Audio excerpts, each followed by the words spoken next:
A Convenção sobre Diversidade Biológica, CDB, é um tratado da Organização das Nações Unidas, estabelecido durante a ECO 92, e um dos instrumentos internacionais mais importantes sobre conservação.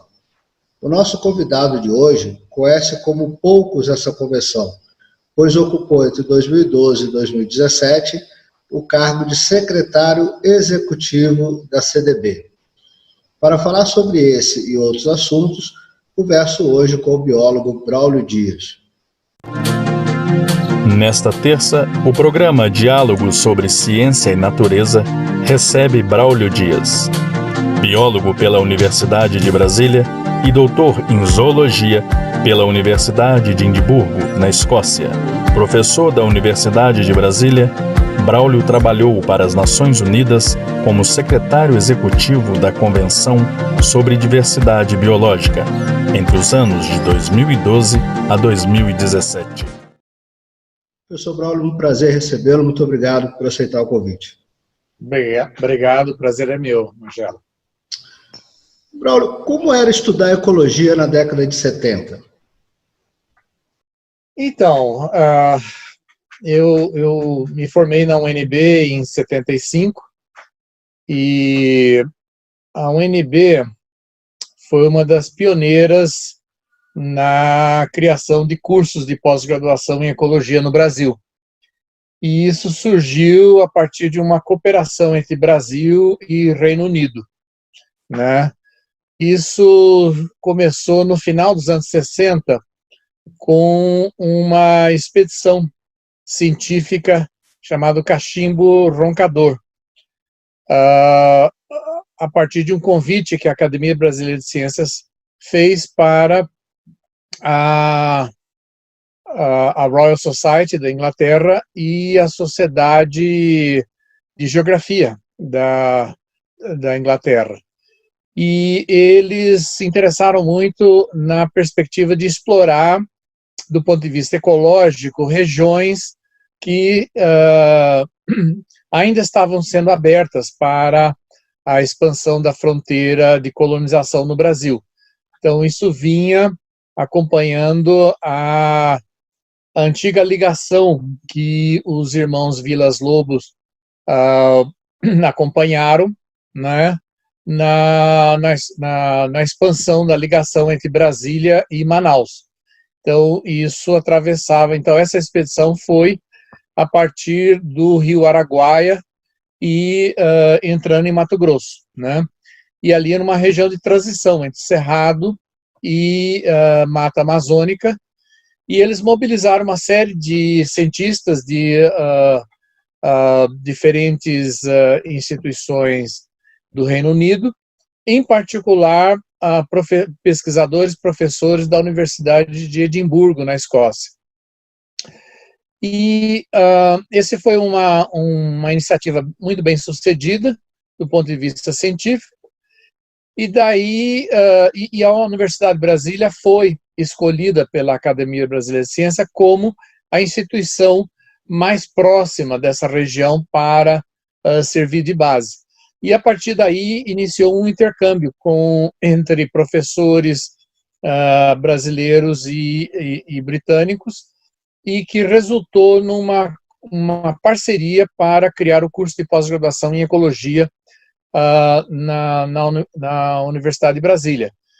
E eu fiz parte de uma primeira turma de recém-formados na UNB, que fomos estudar lá na Universidade de Edimburgo, na Escócia, né? E com a ideia de, ao retornar, ajudar no recém-criado curso de pós-graduação de ecologia. Esse curso começou com professores britânicos, principalmente, e alguns brasileiros, e pouco a pouco foi incorporando professores brasileiros recém-formados com título de doutor no exterior. Então foi daí que começou. Eu lembro que nessa época ainda estávamos no regime militar e havia muita discussão com relação às iniciativas dos militares para abrir a Amazônia para a ocupação econômica, né, e, em particular, a abertura da estrada transamazônica, né. Então, já desde essa época, eu comecei a me envolver nas questões de conservação, né. Então, foi muito esse cenário, né, quer dizer, por um lado, muito auspicioso de criação de uma pós-graduação em ecologia, e, por outro lado, os desafios que enfrentávamos na época com relação à conservação da biodiversidade dos ecossistemas brasileiros. Nessa época, recém tinha sido criado a SEMA, né, tendo o Paulo Nogueira Neto à frente, né, e isso foi em 73 que ela foi criada, logo após a primeira conferência da ONU sobre meio ambiente, que aconteceu em Estocolmo, em 1972.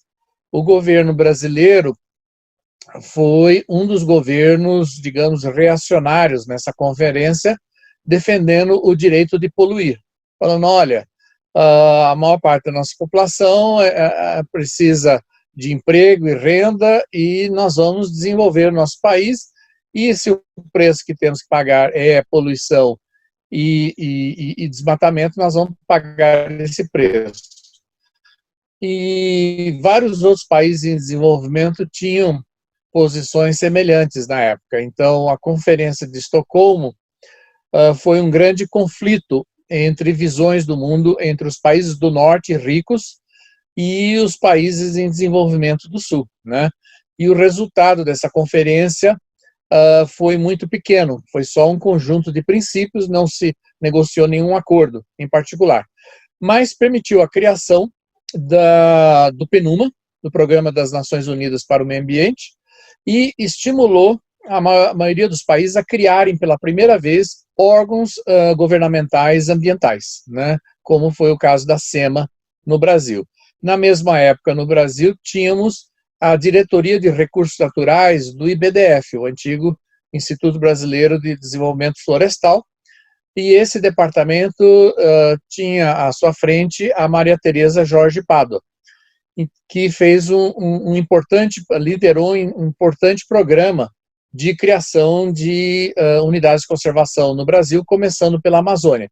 Então, Nogueira Neto, de um lado, à frente da SEMA, com as estações ecológicas, e a Maria Tereza, com a criação principalmente de parques nacionais e reservas biológicas com foco na Amazônia.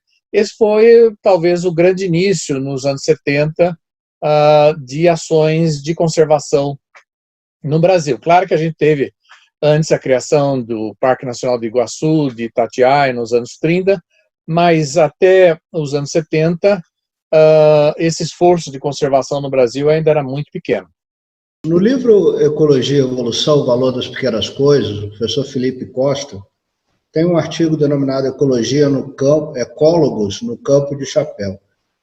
Nesse livro ele destaca o que ele chama de distorções nos estudos ecológicos. E ele destaca o fato de haver mais estudos em zonas temperadas do que em zonas tropicais, e também um predomínio de estudos de algumas poucas espécies, e muitas delas com menos, diríamos, importância ecológica, e mais espécies carismáticas ou de interesse ecológico.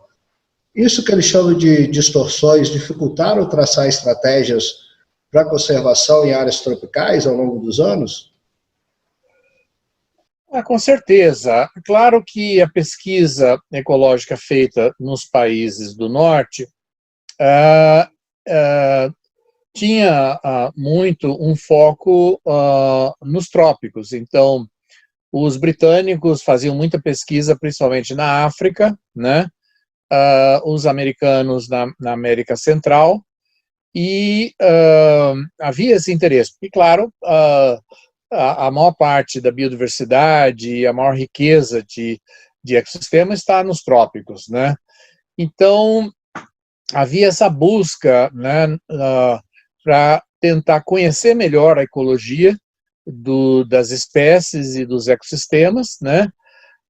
Nesse período, a Unesco desenvolveu uma iniciativa muito importante, que era o Programa Internacional de Biologia, né, que envolveu muitos países para fazer pesquisa de campo, usando métodos quantitativos, etc. Foi muito interessante.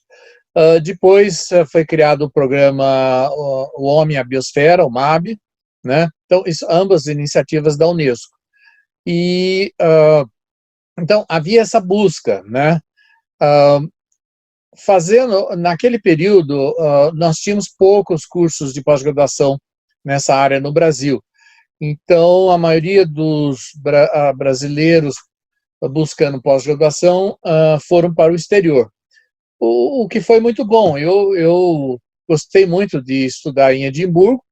A vantagem de fazer uma pós-graduação lá fora, especialmente em locais de alta densidade de pesquisa, é a possibilidade de você ter contato direto com os melhores pesquisadores do mundo, né? Lá em Edimburgo eu estudei no departamento de zoologia com o professor Aubrey Manning, né, que era um especialista em comportamento animal, e nós tínhamos 2 reuniões semanais de discussão de projetos de pesquisa, e pelo menos uma vez por mês um convidado externo, um professor renomado, fazendo palestras e com interação com os alunos. Então, do ponto de vista de aprendizado, foi excelente, né? Aqui no Brasil, o movimento ambientalista começou nas cidades, com problemas de poluição urbana, né? Poluição dos rios, poluição dos ares, né? Então, foi assim que começou o movimento ambientalista no Brasil, quer dizer, com esse foco, especialmente a partir dos anos 70. E foi só depois que se ampliou e foram criadas uma quantidade enorme de organizações em todo o país, e graças à Conferência da ONU sobre Meio Ambiente e Desenvolvimento no Rio de Janeiro, em 92, realmente isso expandiu bastante, né, o movimento ambientalista e o movimento conservacionista no Brasil. De minha parte, quer dizer, eu estava focado em fazer pesquisa de campo, em ecologia, na região do Cerrado, né, que Brasília, estava baseada em Brasília, onde ainda estou, estava no meio da região do Cerrado. Então, é o nosso quintal, digamos assim, é muito fácil, né, encontrar áreas para fazer pesquisa no Cerrado. Mas logo, logo eu fiquei frustrado com a falta de aproveitamento dos avanços da ciência nas políticas públicas. Então, a partir, quando eu voltei do meu doutorado, isso foi em 81, eu ingressei na Universidade de Brasília como professor, fazendo pesquisas. Também ingressei no IBGE. O IBGE tem uma estação de pesquisa ecológica na parte sul da cidade de Brasília, muito boa, mas eu fiquei frustrado com essa distância entre a ciência e as políticas de conservação.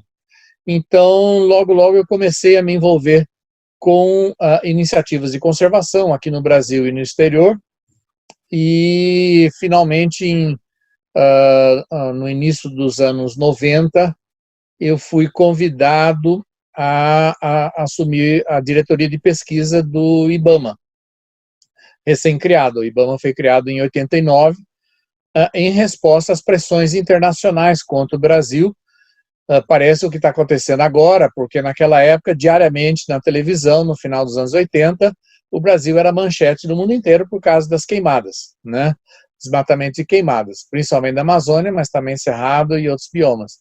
Então, uma das respostas do governo foi juntar todos os órgãos ambientais numa única instituição grande, mais forte, o IBAMA, e eu fui, por 2 anos, diretor de pesquisa lá no IBAMA. Foi uma experiência interessante, mas muito frustrante, porque a gente trabalhava muito, mas os resultados eram pequenos, né?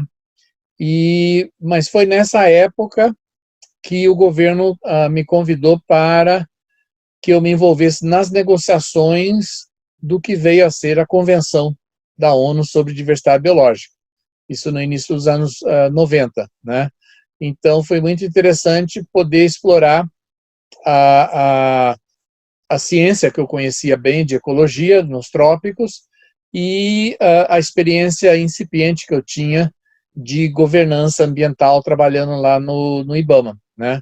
E em 93 o Ministério de Meio Ambiente, né, que até pouco tempo antes era uma secretaria da presidência, o Ministério me convidou para criar uma unidade dedicada à biodiversidade. Isso foi em 93, e era para ser uma tarefa de curto prazo, criar e consolidar essa unidade. Essa unidade se transformou numa coordenação, depois se transformou num departamento de conservação da biodiversidade, que eu fui diretor, e depois, em 99, numa reforma do Ministério, foi criada a Secretaria de Biodiversidade e Florestas, juntando várias áreas. Essa área de biodiversidade, o Departamento de Áreas Protegidas, e outros departamentos trabalhando com temas correlatos, por exemplo, um departamento de florestas, um departamento trabalhando com a questão de pesca, e nessa nova estrutura, realmente conseguimos ter mais densidade para lidar com as temáticas de biodiversidade e de conservação no Ministério, né? E eu acabei ficando 20 anos no Ministério, quer dizer, era para ser uma tarefa de curto prazo. Eu ainda era professor na UNB, e isso foi muito difícil conciliar as duas coisas. Por muito tempo eu acumulei as duas tarefas, mas depois tive que pedir uma licença sem vencimento lá na UNB para poder me dedicar à tarefa de política de conservação no Ministério. Isso foi até 2011, quando vários colegas, incluindo a ministra Isabela Teixeira, me estimularam a me candidatar para ser o secretário executivo da Convenção da ONU sobre Diversidade Biológica. Eu não tinha nenhum interesse até então de trabalhar no exterior, né? Trabalhando com ecologia, o Brasil é um paraíso em termos de oportunidades, de temas, de demandas, né, nessa área. Mas eu acabei concordando, e tivemos, acho que uns 80 candidatos e todo um processo de seleção, e eu acabei sendo selecionado. E me mudei, então, para Montreal, no Canadá, onde fica a sede da convenção. E foi muito interessante, foram 5 anos lá em Montreal. Montreal é uma cidade muito agradável, mas tem um inverno muito frio e muito longo, metade do ano é inverno, né? Então isso era um pouco demais. Mas a partir de Montreal eu tive a oportunidade de poder coordenar ações de conservação da biodiversidade no mundo inteiro. Foi muito interessante. Visitei mais de 50 países, interagi com os principais atores da agenda de biodiversidade no mundo inteiro. Isso foi muito interessante, e foi interessante ter uma melhor ideia das diferentes perspectivas e realidades nos diferentes países do mundo, né? A situação varia muito de país para país, né? Então, não dá para tentar fazer a mesma coisa em todos os países, né? Cada país tem que quase que desenvolver uma estratégia única para conciliar a conservação da natureza, da biodiversidade, com a promoção de um desenvolvimento econômico, né? Então, isso tem sido esse desafio, e até hoje. Fiquei lá em Montreal até o início de 2017, e voltei a Brasília, reassumi meu cargo na Universidade de Brasília, no Departamento de Ecologia, e é onde estou. E estou retomando e mantendo uma série de contatos, iniciativas, parcerias, explorando muito essa interface entre ciência e políticas públicas para a conservação. Você é um dos raros casos de membros da academia que se envolve com políticas ambientais. E na década de 80, a ecologia era chamada de ciência militante. Isso, de certa forma, incomodava os ecólogos, essa mistura entre ecologia e ambientalismo, já que na década de 70 e 80 era muito comum esse ambientalismo mais radical, o surgimento do Greenpeace e etc. Existe essa mistura até hoje. Isso incomodava, essa mistura? É verdade, incomodava, e havia muita confusão entre o que é ecologia e ser um ecólogo e o que é ser um ambientalista, né? Os ambientalistas nem sempre utilizam a ciência, né, para respaldar as suas propostas, né? Claro que cada vez mais as organizações ambientalistas, as ONGs, têm se profissionalizado e nós temos um conjunto grande de organizações não governamentais ambientalistas no Brasil altamente profissionalizadas e que trabalham baseadas na ciência. Nesse caso, não há muita diferença. Mas nós temos ainda muitas iniciativas e ações ambientalistas que trabalham um tanto distante da ciência, né? E isso causa sempre preocupação. Eu sempre defendi que quem é ecólogo, quem tem uma formação em ecologia, não pode se dar ao luxo de ser um ambientalista sem o uso da ciência, né? Quer dizer, eu acho que esse é o nosso diferencial. Eu acho que o engajamento do pesquisador na agenda política, eu acho que isso é importante, é necessário, né? Existe aqui no Brasil uma certa resistência da academia de se aproximar dos governos, de se envolver com políticas públicas, né? Por causa da tradição brasileira de politicagem, com corrupção, né, com o jogo de toma lá da cá, esse tipo de coisa. Então, a maioria dos pesquisadores procura se afastar, né, não querendo se contaminar, digamos, com essa má política. Mas os pesquisadores e professores adoram criticar as políticas públicas, né, e reclamar da falta de ações de políticas públicas. Ora, se você quer ser consistente, a melhor forma é você se envolver nessa discussão, ajudar a elaboração de melhores políticas públicas, ajudar a monitorar a implementação de políticas públicas, né, e contribuir para o aprimoramento de políticas públicas, né? Então, eu acho que esse distanciamento entre a academia e as políticas públicas é uma questão que preocupa aqui no Brasil, que a gente precisaria tentar reduzir essa distância, né?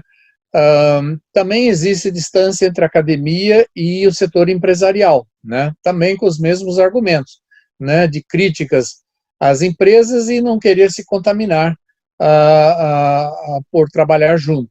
Mas se você quer que essas empresas melhorem, você tem que estar disposto a trabalhar com as empresas que queiram ter mais sustentabilidade, né? Então, eu sempre busquei essa parceria com governos e com empresas, né? Recentemente, agora esse ano, por exemplo, eu fui convidado pela empresa Bayer, que é uma das maiores empresas de fabricantes de agrotóxicos e de fármacos no mundo, né, empresa alemã. Eles criaram um conselho externo de sustentabilidade e convidaram umas 10 pessoas para fazerem parte desse conselho, e eu fui um dos convidados e resolvi aceitar, com a condição de que essa participação não fosse uma participação para dar endosso às ações da empresa, mas sim para criticar a falta de sustentabilidade entre as ações das empresas e contribuir para esse aprimoramento. Então, eu acho que essa visão crítica que a academia tem é fundamental, mas a gente precisa estar disposto a usar essa visão crítica contribuindo para aprimoramento tanto das políticas públicas e das agências de governo, quanto para contribuir para a melhoria da sustentabilidade das empresas, né? Então, isso eu acho que é um desafio, e, infelizmente, ainda poucos pesquisadores se dispõem a fazer essa ponte entre ciência e política. A referência mais antiga que eu tenho, mais robusta sobre extinção de espécies, em termos de publicação, é um livro publicado em 1979, chamado de Thinking Ark, o afundamento da arca, alguma coisa assim, um novo olhar sobre o problema do desaparecimento de espécies, do Norman Myers, né? Isso. Onde ele mostrou, até onde eu sei, pela primeira vez, de forma mais clara sobre taxas de extinção, chamando atenção para a comunidade científica. Nós demoramos muito a perceber a crise de biodiversidade, Bruno?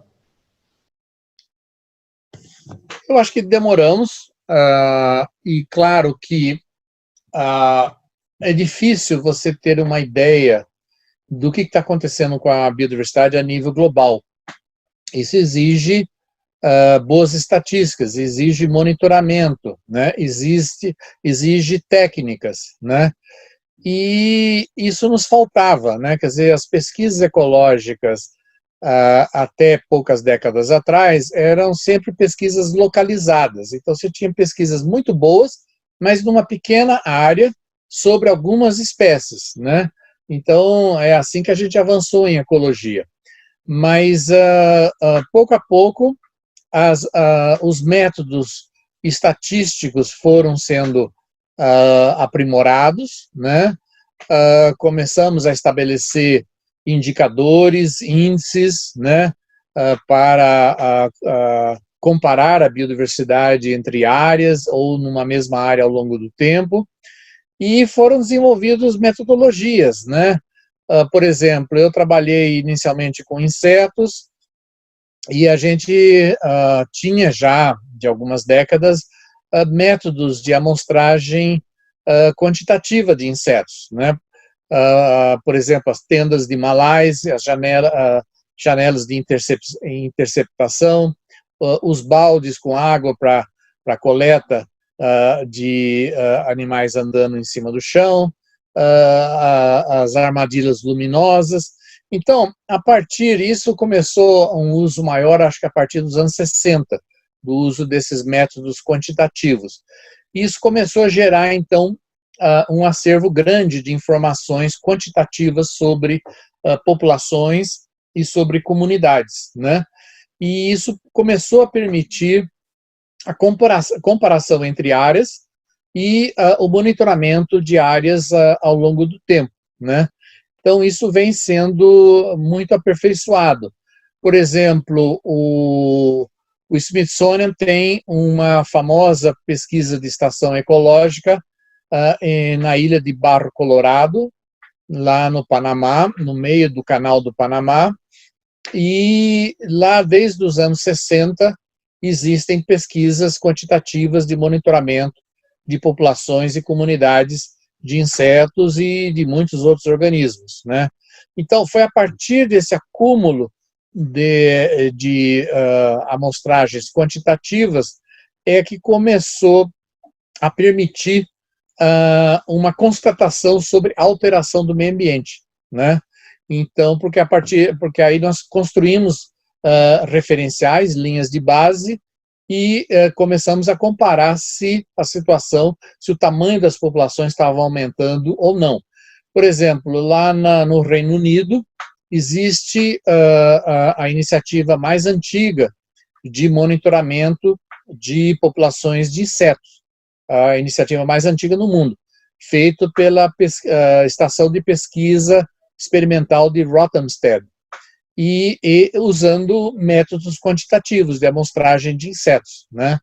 E a partir dessa iniciativa, eles coordenaram toda uma iniciativa em todo o Reino Unido, por exemplo, para monitoramento de mariposas com o uso de armadilhas luminosas, né? Então, o Reino Unido foi o primeiro país a dispor, pela primeira vez, de um conjunto de avaliação quantitativa das alterações no tamanho populacional de um conjunto grande de espécies de animais, né? Então, é a partir daí que a gente começou a ter uma percepção de que alguma coisa estava acontecendo, né? Mas ainda assim, é relativamente mais recente a constatação com dados científicos de que, de fato, estamos tendo perdas importantes da biodiversidade. Talvez um dos primeiros grandes relatórios globais sobre isso foi a avaliação ecossistêmica do milênio, né, que envolveu centenas de pesquisadores no mundo inteiro, e uma das conclusões é que nunca se perdeu tanta biodiversidade no mundo como nos últimos 50 anos. Ao mesmo tempo, uma outra escola de pesquisa começou a desenvolver o que a gente chama de história ambiental. Então, é começar a revisar a história dos países e das regiões com informações da ecologia, quer dizer, como é que eram explorados os recursos naturais, quanto que houve de degradação ambiental, quanto que houve de poluição, e os efeitos disso sobre a saúde das pessoas, o efeito disso sobre a economia dessas sociedades. Então, e a partir daí, hoje nós temos uma quantidade bastante rica de estudos de história ambiental que, inclusive, voltaram no tempo, né? Por exemplo, constatou-se nessa última década, em particular, que nós temos um problema com linha de base.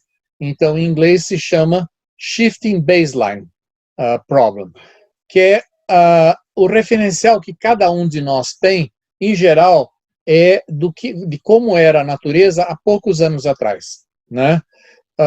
Então, começou a se estimular pesquisas tentando resgatar como era a natureza há 50, 100 anos atrás, 500, 1000 anos atrás, né? Então, isso exige metodologias diferentes, mas isso começou a dar uma outra dimensão no tamanho da crise de perda da biodiversidade. Então, por exemplo, descobriu-se que na área de pesca, nós já esgotamos mais de 90% dos estoques de todos os peixes e mamíferos de grande porte no mundo inteiro, né? Então, essas pesquisas de história ambiental começaram a dar essa dimensão histórica do problema. Aqui no Brasil tivemos o famoso livro do Warren Dean, né, A Ferro e Fogo, contando a história da devastação da Mata Atlântica do Brasil, né? E ele resgatou desde o início da colonização do Brasil, mostrando que os problemas atuais têm uma história, quer dizer, não começou ontem, né? Então, eu acho que vem sendo essa percepção da perda da biodiversidade tem sido uma percepção crescente na medida que a gente tem criado novas metodologias para compreender o que está acontecendo. Maravilha. A biodiversidade brasileira e o conhecimento tradicional do nosso povo foram historicamente explorados. Em que momento nós criamos mecanismos legais que pudessem proteger tanto a biodiversidade quanto esse conhecimento tradicional? Então, essa valorização, a valoração do conhecimento tradicional é algo recente, né, no mundo inteiro. E até um pouco tempo atrás, por exemplo, aqui no Brasil, a política oficial do governo era de integrar os índios na sociedade nacional. Isso significa educar os índios em português, deles aprenderem os conceitos e o modo de vida do brasileiro médio, né, e abandonar os seus costumes e os seus conhecimentos tradicionais. Aqui no Brasil, essa luta em defesa dos índios começou com o Marechal Rondon, né, já tem 100 anos.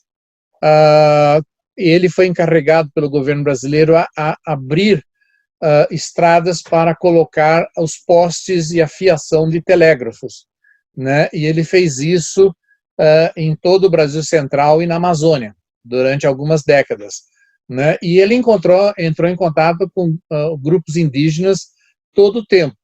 E ele ficou muito preocupado com o que estava acontecendo com os índios que estavam sendo dizimados. E ele era marechal do Exército, ele tinha um posto mais alto do Exército Brasileiro. E ele defendeu a criação do Serviço de Proteção aos Índios, o SPI. Então isso foi o início, e a partir daí criou-se algumas reservas indígenas, mas em geral foram reservas muito pequenas, né? Isso mudou com a criação da FUNAI nos anos 70, e a FUNAI teve um mandato melhor do que o SPI. O SPI fez muito pouco, na realidade, em defesa dos índios. A FUNAI fez um pouco mais, mas, na verdade, faltava na legislação brasileira uma melhor proteção aos direitos indígenas. Isso só veio com a Constituição de 88, né? Então, a Constituição de 88 reconheceu os direitos originários dos indígenas no Brasil, né? E obrigou o governo a proteger os povos indígenas, estabelecer as reservas, e foi só a partir da Constituição de 88 que começou um programa amplo de reconhecimento e demarcação de terras indígenas no Brasil, né? Até então, esse esforço era muito limitado. Antes disso, o maior esforço tinha sido justamente aquele liderado pelos irmãos Vilas Lobos, que resultou no Parque do Xingu, né? Mas só após 88 é que isso se expandiu. E o conhecimento das línguas indígenas e do seu conhecimento sobre a natureza brasileira das diferentes regiões é algo que começou com os antropólogos, né, fazendo as suas teses de pesquisa, cada um com uma tribo indígena diferente, e só aos poucos é que se acumulou um conhecimento suficiente para se reconhecer melhor a importância desses conhecimentos tradicionais. A Convenção de Diversidade Biológica veio a reconhecer isso. Nós temos o famoso artigo 8, inciso J, que obriga os países a protegerem os povos indígenas e seus conhecimentos tradicionais e a repartir os benefícios oriundos do uso desses conhecimentos no desenvolvimento de novos produtos e novas tecnologias.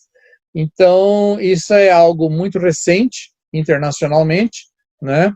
E isso tem avançado em todos os países, inclusive o Brasil. Atualmente a situação está difícil, né? Que o atual governo não quer reconhecer esses direitos dos povos indígenas, e nós estamos ainda num processo de criação de mecanismos efetivos de proteção desses conhecimentos tradicionais, né? Mas isso pode ser o grande diferencial do Brasil no futuro. Fala-se muito em desenvolvimento da bioeconomia, mas bioeconomia não é só recursos genéticos, é também conhecimentos tradicionais que existem no país, principalmente na mão de povos indígenas, populações e comunidades quilombolas e outras comunidades tradicionais, como caiçaras e tantos outros. Como você avalia a lei de biodiversidade? Parece que ela não agradou totalmente a ninguém, nem a academia, nem povos tradicionais, nem a indústria, né? Olha, esse é um bom indicador de que a lei acertou num ponto médio. É o que aconteceu com a revisão do Código Florestal em 2012. Depois de 10 anos de negociação, aprovou-se a Lei de Proteção da Vegetação Nativa e ninguém ficou satisfeito. Os ambientalistas acharam que houve uma grande anistia para os proprietários de terras, os ruralistas, e os ruralistas que queriam acabar com a figura da reserva legal, da exigência da reserva legal e das áreas de preservação permanente, ficaram insatisfeitos porque esses instrumentos foram mantidos e foi mantido, até certo ponto, a obrigação de restauração. Então, fazer legislação, a minha experiência de passar 20 anos no Ministério do Meio Ambiente e depois 5 anos na ONU, é que dentro de uma sociedade complexa como o Brasil, ou então a nível internacional, não se pode esperar que haja uniformidade de interesses. Cada setor da sociedade tem interesses distintos, e é legítimo a existência desses diferentes interesses. O problema é que você não pode querer resolver essas diferenças na base da força ou da bala, né, como já se fez muito no passado. Então, aí existe um papel importante para governos, para o legislativo, para mediar esses diferentes interesses e aprovar leis que tentem alcançar um ponto médio, né, dos debates, né? Por exemplo, na aprovação da Lei de Proteção da Vegetação Nativa em 2012, o Ministério Público entrou com uma ação de declaração de inconstitucionalidade para vários artigos da lei, da nova lei, e várias organizações fizeram a mesma coisa, né? E isso foi depois para o Supremo Tribunal Federal. E o Supremo demorou alguns anos, mas finalmente os ministros, cada um, se pronunciou, e na maioria os ministros defenderam a legalidade e a constitucionalidade da maioria dos artigos da nova lei, mas entenderam que alguns artigos ou incisos estavam ferindo a Constituição. E aí a gente tem que lembrar que a Constituição de 88 consagrou um princípio muito importante, de que o direito privado, o direito à propriedade privada, não pode prevalecer sobre os interesses coletivos. Isso está por escrito na Constituição brasileira e se manifesta, em particular, no artigo 189, que define o que é a prestação do serviço social, a função social da terra, né? E lá a Constituição diz que cada propriedade de terra tem que contribuir para a preservação do meio ambiente, tem que promover um uso racional, naquele tempo não se falava ainda em sustentável, um uso racional de recursos naturais, e tem que se proteger os direitos trabalhistas, né? Então, diferente de alguns países como os Estados Unidos, onde o direito à propriedade, o direito privado é absoluto e o Estado não pode intervir, se o Estado quiser, por exemplo, para proteger uma espécie, intervir, ele tem que desapropriar aquela terra. Então, aqui no Brasil, o Estado intervém exigindo que em cada propriedade privada se proteja um mínimo de área como reserva legal ou na forma de área de preservação permanente ao longo dos rios, das nascentes, das encostas e topo de montanhas. Então, essa é a função de um governo, quer dizer, um governo tem que zelar pelos interesses coletivos, né? E, infelizmente, nem todos os governantes agem dessa forma, né? Mas a Constituição está aí para nos proteger, né? E defender esses interesses coletivos. Falando agora um pouco mais sobre a própria Convenção de Diversidade Biológica, você pode traçar um histórico para a gente, como ela foi concebida e como ela vem se desenvolvendo e sendo colocada em prática até então? Então, as primeiras convenções internacionais de conservação começaram há um século atrás. As primeiras convenções foram para promover a proteção de aves por causa do comércio excessivo de penas para enfeitar os chapéus das madames, né? Então, isso envolveu pesquisadores brasileiros da época, por exemplo, o Geld, que estava à frente, né, do Museu Geld lá em Belém, foi um dos que se envolveu nessa campanha, né, e vários outros, porque muitas espécies de aves do Brasil participavam desse comércio internacional. Então, várias convenções foram negociadas ao longo do tempo. Hoje nós temos mais de uma centena de convenções conservacionistas, mas quase todas elas são convenções com um foco muito estreito. Elas só se aplicam para certos grupos de plantas ou animais em certas regiões do mundo, né? Então nós temos uma convenção para proteger as focas do Ártico, ou temos né? Então são várias convenções desse tipo, mas aí nos anos 80, a hora que aquelas informações sobre a avaliação dos ecossistemas começaram a se acumular e começou-se a ter uma percepção maior da tendência de perdas da biodiversidade, vários cientistas e organizações se manifestaram que era necessário uma convenção mais forte e mais abrangente para proteger a natureza e a biodiversidade como um todo, né? Na verdade, essa luta começou a se ampliar em 1948, quando foi criada a IUCN, a União Internacional para a Conservação da Natureza, num evento lá na floresta de Fontainebleau, ao sul de Paris. Então, é aí que começou o movimento mais abrangente de conservação da natureza no mundo. Mas a IUCN é um organismo misto, ela tem como membros governos e organizações acadêmicas e organizações da sociedade civil. E ela não tem o poder de deliberar e estabelecer regras para os países. Ela oferece orientações científicas, né? Como, por exemplo, as listas vermelhas de espécies ameaçadas. Nos anos 80,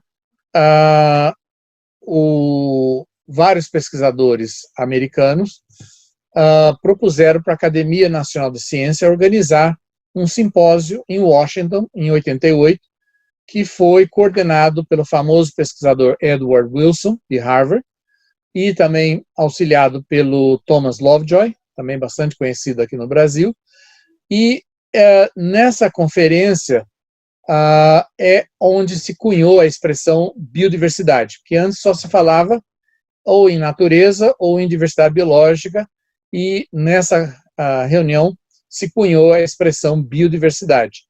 E nessa conferência foi feito um pleito de se negociar uma nova convenção global no âmbito da ONU para promover uma conservação mais ampla e mais efetiva da biodiversidade. Então, quem liderou a criação da CDB foi os Estados Unidos. E veja como é a história. Hoje em dia, os Estados Unidos é o único país que não é membro da CDB, né? Então, tirando o Vaticano, que é um estado assim que não tem território significativo, na verdade. Então, foram vários anos de negociação e eu participei dessas negociações, como eu estava no IBAMA. Em 92, então, na Conferência da ONU no Rio, essa negociação foi apresentada aos países, o produto final das negociações, e os países, então, iniciaram o processo de assinatura de compromissos de ratificar nos seus congressos nacionais a adesão a essa convenção. Então, a negociação começou com esse objetivo de promover a conservação. Só que logo no início das negociações, os países em desenvolvimento, os países do Sul, os países que são os mais ricos em biodiversidade, como Brasil, África do Sul, Índia, Filipinas, Malásia, né, e vários outros, Colômbia, Peru, México, disseram, olha, conservação da biodiversidade é importante, mas nós queremos também poder usar a biodiversidade, né? Então, e também queremos nos beneficiar do comércio internacional de produtos resultantes do uso da biodiversidade. Então, isso resultou numa convenção com 3 objetivos: conservar a biodiversidade, seja ela espécies, ecossistemas, variabilidade genética ou as funções ecológicas, o que chamamos hoje de serviços ecossistêmicos. O segundo objetivo é promover o uso da biodiversidade, dos componentes da biodiversidade de forma sustentável. E o terceiro componente, que é repartir os benefícios econômicos gerados pelo uso dos recursos genéticos e dos conhecimentos tradicionais associados. Então, esse terceiro objetivo levou os Estados Unidos a não ratificar a convenção, né, preocupado que isso poderia conflitar com a defesa do direito de patente das empresas para explorar com exclusividade novas descobertas, novas tecnologias, né? E isso principalmente pelos setores da agricultura e do setor farmacêutico nos Estados Unidos, que foram muito fortes, que rejeitaram.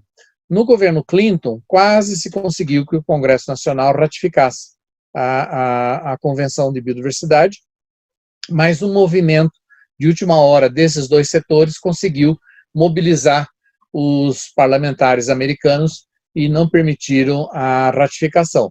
Mas a CDB hoje, então, é uma convenção universal, tem esse objetivo bastante amplo, o que é muito bom, porque você não vai reverter a perda da biodiversidade só tratando de pesquisa e de criação de área protegida, né?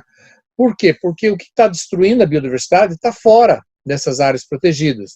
É a expansão da agricultura, o uso excessivo de agrotóxicos, é a expansão industrial e poluição dos rios e dos ares, é a exploração, o extrativismo excessivo de recursos naturais, seja na pesca, seja na floresta, né? A destruição dos solos, né? Então, são as atividades nesses outros setores que estão fora da área ambiental dentro de cada governo, que são os responsáveis pela perda da biodiversidade.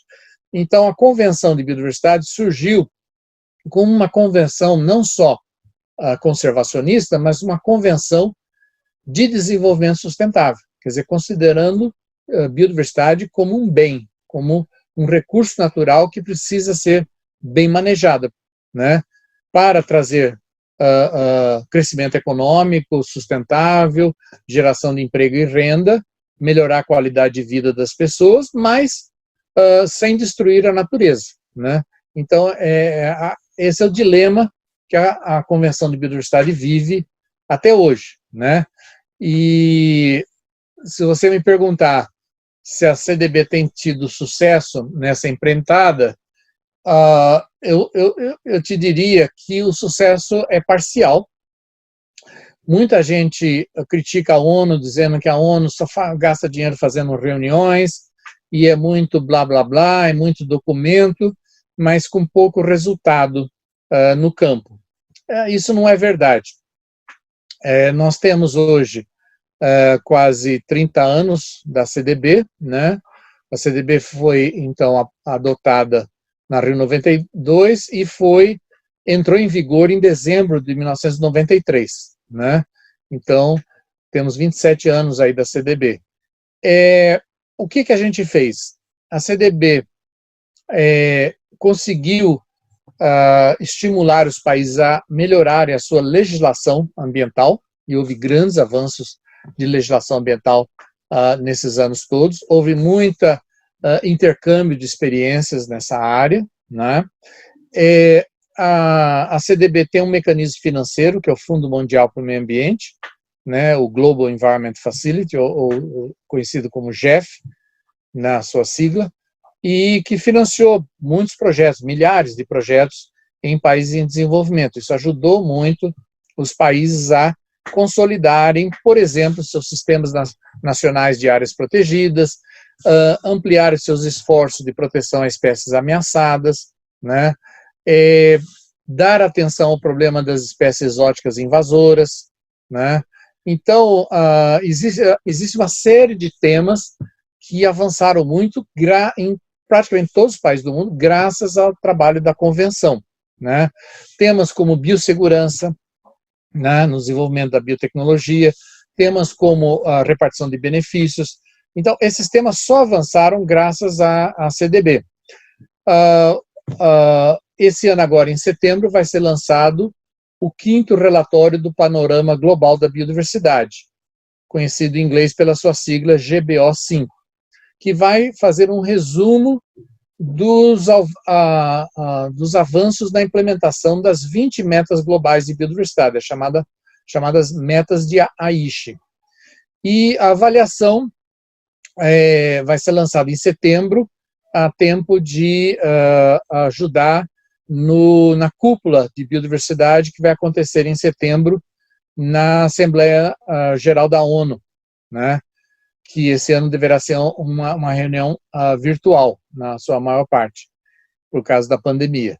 Mas, então, houve esse grande avanço, por exemplo, em áreas protegidas. É inegável a expansão de áreas protegidas no mundo inteiro. O Brasil, na primeira década desse século, foi o campeão mundial de criação de áreas protegidas, né? O Brasil ampliou muito, e não foi o único país, né? Então, isso eu acho que é um dos grandes êxitos da CDB. A questão do combate às espécies exóticas invasoras é outra área de grande sucesso, em particular em ilhas oceânicas. Então, através de métodos científicos de erradicação de espécies invasoras, principalmente roedores que destroem os ovos e filhotes de espécies endêmicas. E isso houve um avanço enorme nessas 2 últimas décadas, né? É inegável, né? Então, por exemplo, a questão de extinção de espécies. Muita gente acha que a gente pouco avançou, né? Porque a cada ano a IUCN lança atualizações da lista de espécies ameaçadas, as listas vermelhas, e mais espécies entram para essas listas, né? Mas foi feito um estudo agora recente, que está sendo publicado esse ano, que fez uma avaliação do impacto de ações de conservação no mundo inteiro para evitar extinções de espécies de aves e mamíferos.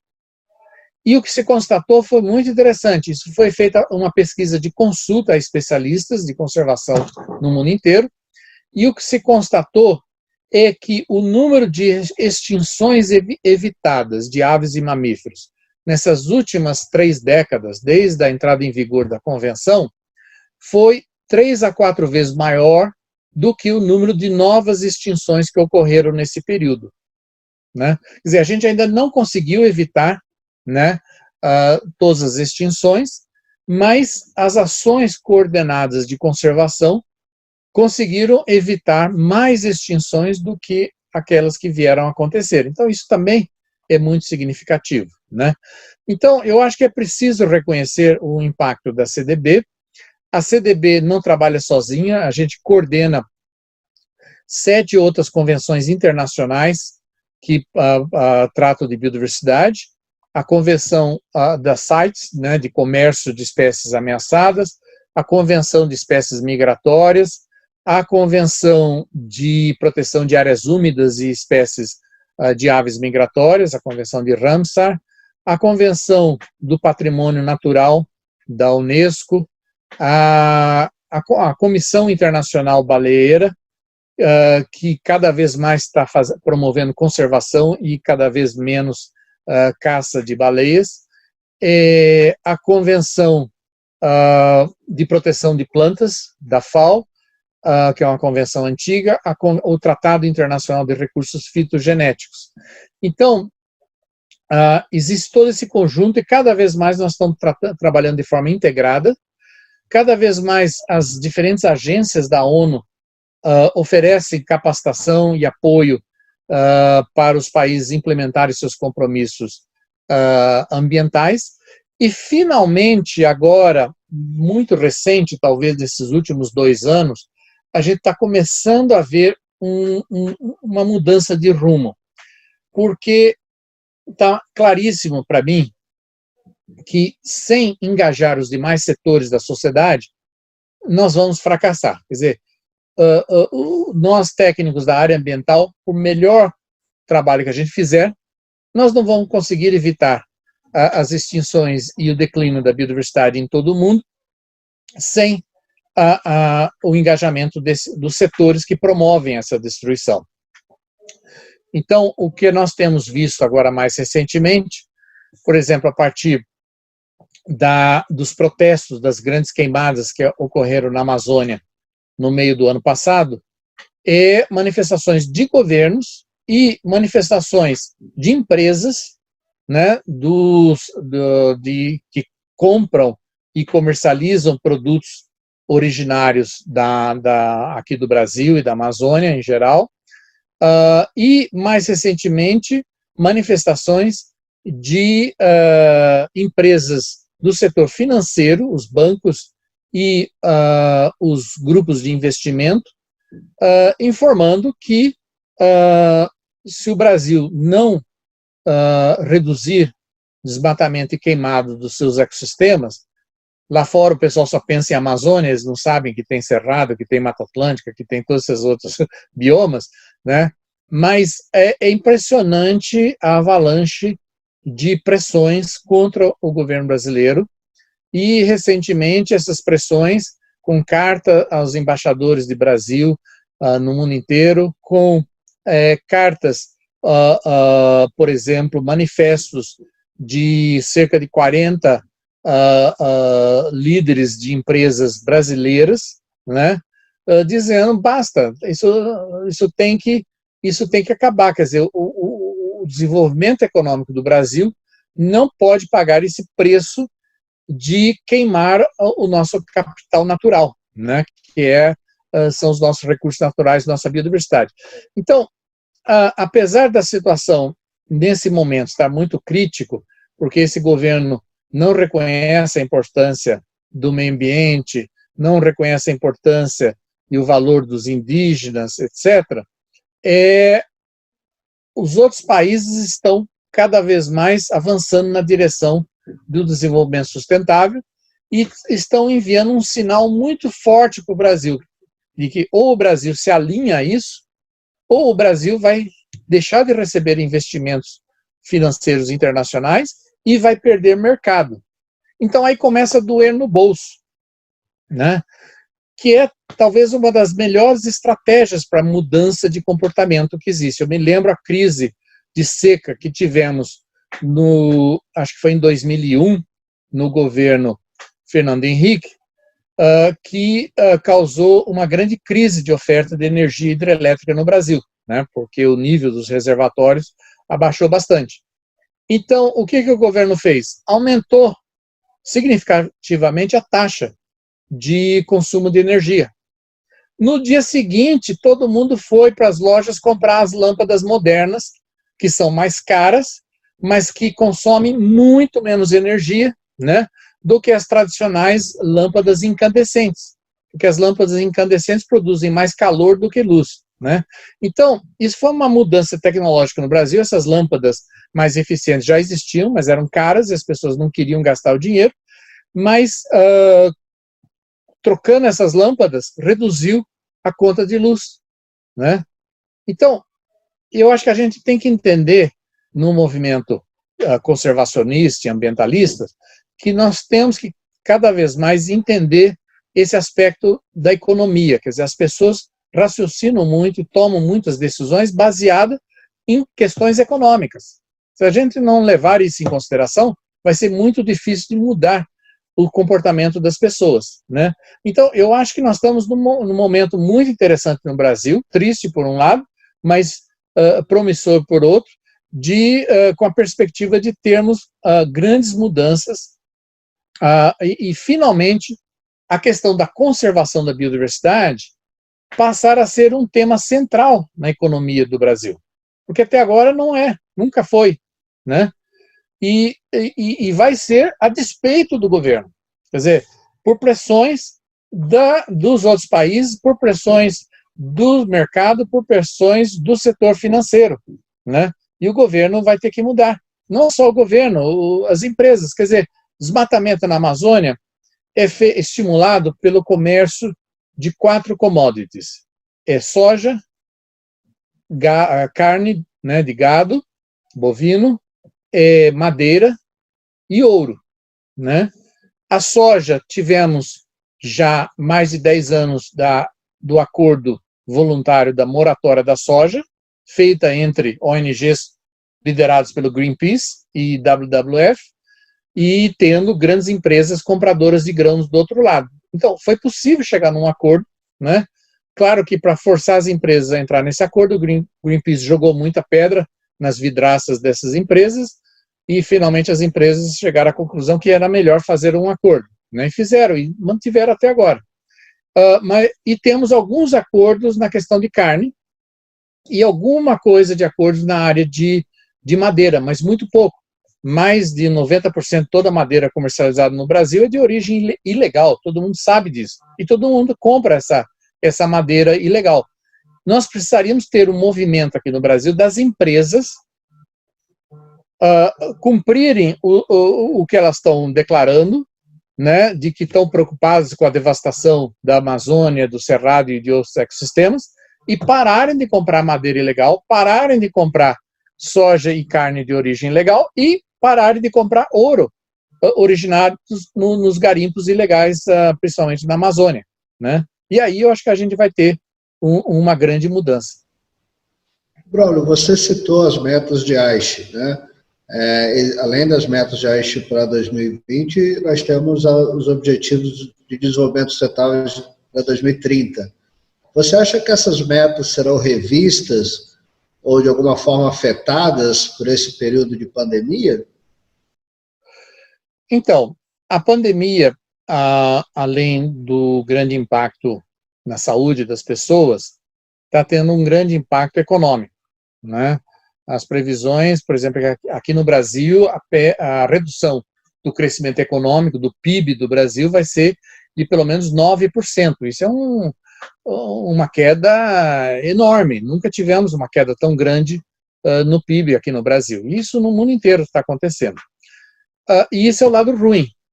O lado bom é que, a partir de discussões na Europa, mas que estão chegando aqui no Brasil e outras regiões do mundo, está se discutindo muito a questão da retomada do crescimento econômico como uma oportunidade de promover um crescimento econômico verde, sustentável, né? Então, lá na Europa, eles já têm vários acordos nessa direção. Aqui no Brasil, começa-se a prestar mais atenção para isso, e a gente teve, por exemplo, declaração recente dos ex-ministros da Fazenda do Brasil e dos ex-presidentes do Banco Central, dizendo que o Brasil tem que promover uma economia verde, né? Então, isso pode ser uma grande oportunidade, quer dizer, se os governos tomarem decisões inteligentes ao fazerem estímulos à economia para a retomada do crescimento econômico, não promoverem o crescimento econômico tradicional, antigo, que era um crescimento insustentável, que promovia a destruição da natureza. Então, se houver melhor entendimento dos órgãos decisores dos governos e pressão vinda da academia, da sociedade civil e do próprio setor privado, dizendo que, olha, esse é um momento de mudança, né? Então, isso poderá acelerar o que se chama em inglês de mainstream, quer dizer, colocar a questão da conservação da biodiversidade como algo mais central na tomada de decisões dos governos e das empresas, né? Porque acusa-se muito as empresas de fazer o chamado greenwashing, quer dizer, elas fazem de conta que estão protegendo o meio ambiente ou preocupadas com o meio ambiente. Existem empresas que estão fazendo um excelente trabalho de conservação, mas uma grande maioria das empresas só fazem de conta. Então, essa é uma oportunidade de uma virada para que as empresas e os governos, de fato, priorizem iniciativas sustentáveis. Então, se isso acontecer, a pandemia poderá ter um resultado de longo prazo positivo para a questão ambiental. Maravilha. E para concluir, Braulio, quais são as suas perspectivas para o futuro, em termos de conservação, é claro? Então, conservação da natureza é uma tarefa que não tem fim, né? Tem que ser um trabalho contínuo e a gente tem que continuar trabalhando, como a gente diz, caminhando morro acima, quer dizer, trabalhando ainda contra os demais setores da sociedade. Se a gente conseguir esse realinhamento e conseguir propor essa maior centralidade na questão da biodiversidade, isso poderá reduzir os custos das estratégias de conservação de biodiversidade e dar maior efetividade. Que, por exemplo, a conservação da biodiversidade não pode ficar restrita só para as unidades de conservação, né? Então, aqui no Brasil, nós temos as terras indígenas, nós temos as APPs e reservas legais do Código Florestal, nós temos territórios quilombolas, nós temos áreas militares, nós temos áreas de exclusão de pesca. Então, existem vários instrumentos que ajudam a promover a conservação da biodiversidade, mas falta um maior reconhecimento a esses outros instrumentos. Aqui no Brasil, a tradição é só pensar nas unidades de conservação, mas todos esses instrumentos podem ter efetividade na promoção da conservação, e eu acho que esse é o caminho. No momento, nós estamos num processo de negociar a nova estratégia global de biodiversidade pós-2020, que a estratégia atual foi negociada na COP10, em Nagoya, Japão, em 2010, e vence agora no final desse ano. Então, na última conferência, que foi no Egito em dezembro de 2018, a COP14, aprovou-se um processo de consulta para estabelecer o que seria essa nova estratégia. E essas reuniões que têm acontecido têm mostrado a proposta, por exemplo, da academia, de que é preciso ter um ganho de escala nas ações de conservação se a gente quiser, de fato, reverter as tendências de perda da biodiversidade. E não podemos estar preocupados apenas com as espécies que estão ameaçadas de extinção, porque temos dados, por exemplo, o relatório publicado regularmente pela WWF e pela Sociedade Zoológica de Londres, chamado Living Planet Index, mostra que, através do monitoramento de populações de vertebrados no mundo inteiro, que nos últimos 40 anos houve um declínio médio do tamanho populacional da ordem de 60%. Se isso continua, daqui a pouco todas essas espécies estarão na lista de espécies ameaçadas, né? Então, é preciso reverter esse processo. Então, felizmente, até agora nas negociações, os governos concordam que a nova estratégia tem que ser mais ambiciosa, mais abrangente e mais inovadora, e mais transformadora, né? E, interessante, os governos têm concordado que a nova estratégia não deve ser uma nova estratégia por 10 anos, mas há disposição de se aprovar uma nova estratégia para os próximos 30 anos. Isso, do ponto de vista de estratégia de conservação, seria muito bem-vindo, porque muitas ações de conservação têm um tempo longo de amadurecimento, por exemplo, restauração ecológica de florestas e outros ecossistêmicos, recuperação de populações de espécies ameaçadas, né? Tudo isso leva tempo, né? Então, a ideia é aprovar no ano que vem, em Kunming, que é a capital da província de Yunnan, no sul da China, é a província mais rica em biodiversidade da China, por exemplo, metade de todas as plantas da China são originárias dessa província de Yunnan, e a COP15 deverá aprovar essa nova estratégia para 30 anos, para alcançar a visão 2050 de biodiversidade, que já foi aprovada em Nagoya em 2010, que é uma visão que diz mais ou menos que em 2050 a humanidade deverá estar vivendo em harmonia com a natureza no mundo inteiro, preservando a biodiversidade, toda a biodiversidade, mantendo os serviços ecossistêmicos em benefício do bem-estar de todos, né? Então, é uma visão muito bonita, que todos concordam, mas difícil de alcançar, porque até agora a gente está só indo na direção contrária, né? Então, o que se espera é que a gente possa ter um conjunto de objetivos de longo prazo para 2050, se possível na forma quantitativa, né? Em inglês a gente tem a expressão de SMART targets, né? Então são metas mensuráveis, né? E com objetivos de médio prazo para 2030, alinhados com os objetivos de desenvolvimento sustentável, que também tem como data final 2030, e com metas de ação para 2030 e com indicadores. Então é isso que a gente está negociando no momento, né? Eu estou ajudando a liderar um processo de consulta no Brasil, junto ao setor da academia e junto ao setor empresarial, principalmente, mas também esperamos poder alcançar organizações da sociedade civil mais amplamente, para tentar fechar um pacote de propostas brasileiras para essas negociações para a nova estratégia global de biodiversidade. Se conseguirmos isso, isso vai dar um norte para o Brasil para definir a nova estratégia nacional de biodiversidade do Brasil, porque a atual vence agora em 2020, né?